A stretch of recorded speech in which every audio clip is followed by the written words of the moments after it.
à ceux qui obéissent au Seigneur. Les gens qui vont déclarer les gens qui vont déclarer l'église bien-aimée, elle est dans l'état, avec je ne sais pas un comité. Pourtant bibliquement on ne dit pas comité, on dit assemblée des anciens. Bon, c'est normal qu'il s'appelle ça comité parce que ça n'a rien à voir avec l'église. Ok, avec un comité. Et ils viennent déclarer l'église comme étant une association non à but non lucratif. Et quoi d'autre? On demande au pasteur, comme nous avons vu au Rwanda, le président 5500 églises fermées. Moi, ça ne m'étonne pas, ça me fait ni chaud ni froid, et comment dire, ni froid. Vous savez pourquoi? L'État va fermer les églises que l'État avait autorisé d'ouvrir. Parce que l'église de Jésus-Christ, au moment où Jésus-Christ avait dit « Je bâtirai mon église », à ce moment-là, l'église n'avait pas pour chef suprême des hommes, mais Christ lui-même. C'est lui qui bâtit son église. Ce n'est pas un homme. Et si l'église devait être déclarée, c'est à Christ de le faire. Oh, j'entends des gens qui vont me dire des ignorants. Je vous appelle ignorant, vous pouvez dire que je suis arrogant comme vous voulez. Mais des gens ignorants qui viennent me dire que donner à César ce qui est à César. Donc vous me prenez pour un ignorant. C'est-à-dire l'apôtre Paul n'avait pas compris cette phrase, donner à César ce qui est à César. Et les apôtres n'avaient pas compris cette phrase-là, qu'ils avaient entendu ça de leur propre oreille. Vous n'étiez pas là. Moi, je n'étais pas là. Ils ont entendu Jésus-Christ qui a dit de leur propre, je ne dis pas Paul, mais les autres apôtres là, donner à César ce qui est à César. Donc ça dit, ils n'avaient pas compris. Quand on les décapitait, on les interdisait dans Acte 4, de ne plus prêcher en ce nom, de ne plus réunir, de ne plus se regrouper. Et il t'a dit, jugez en vous-même, d'obéir à l'homme plutôt qu'à Dieu.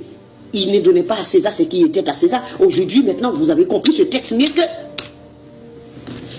ou plutôt vous voulez faire partie du monde. Vous ne voulez pas être persécuté. Vous ne voulez pas qu'on vous attaque. Vous ne voulez pas qu'on vienne vous attaquer. Pour le nom de Jésus-Christ. C'est ça le problème.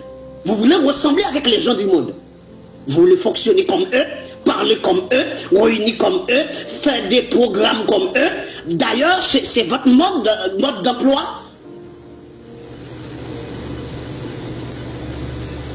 Jésus dit, je bâtirai mon église et toi tu donnes l'église. Tu fais, comment dire, tu as usurpé le titre de propriété de l'église. Au lieu que l'église soit l'église de Jésus-Christ, ça devient ton église. Et le mec il veut pas mon église. Ah c'est mon église, ah oui ça fait longtemps, et mon église a des années, et j'ai subi beaucoup, le Seigneur m'avait appelé, je ne voulais pas, et quand je puis mettre, et cette église c'est mon église, mes fidèles. Tous les pasteurs qui parlent comme ça sont des ignorants. Jamais les apôtres n'ont jamais utilisé un tel langage. D'ailleurs, vous n'avez pas le Saint-Esprit, vous n'êtes pas pasteur, vous n'êtes pas enseignant, vous n'êtes rien du tout. Vous n'êtes un homme animal, vous n'êtes qu'un homme animal qui ne reçoit rien de l'Esprit de Dieu.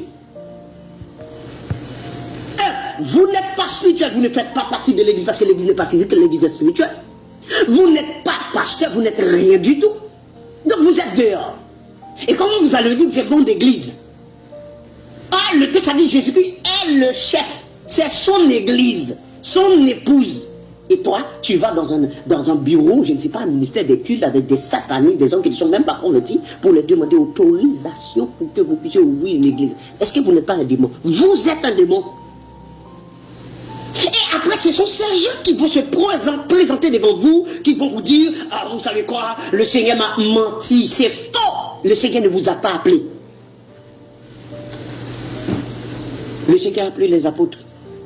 Parce que les apôtres savaient que l'église était l'église de Jésus-Christ. Regardez ce monsieur-là. Et apparemment, il y a quelqu'un qui a quitté son épicerie évangélique, le faux pasteur qu'on appelle Daniel Vigne, c'est un faux pasteur français. Un faux pasteur français. Hein? Regardez ce qu'il a écrit. Je vais vous lire ça. Alors, communiqué dimanche 15 septembre 2024. C'est le faux pasteur Daniel en France très célèbre là, qui dit par ce communiqué, je vous informe de la décision des...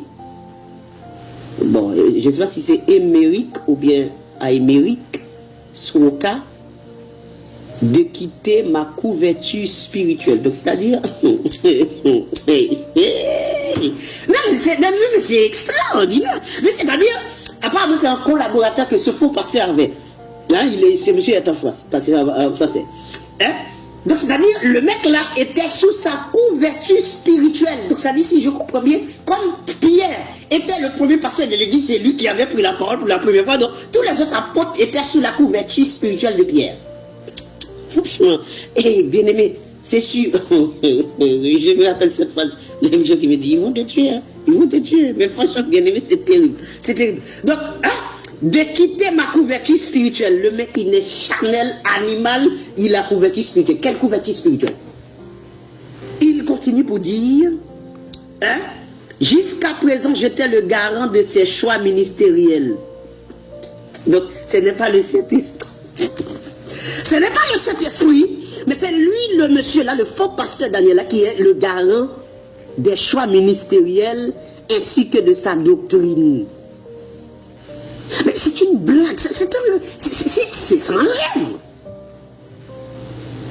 Cependant, puisqu'il a décidé de se mettre sous la couverture de notre apôtre, bon, admettons c'était un autre apôtre. Hey, imaginez un chrétien de Corinthe, hein, a quitté Corinthe pour se rendre à Jérusalem. Il y a quoi? Regardez Phébé. Phébé a quitté dans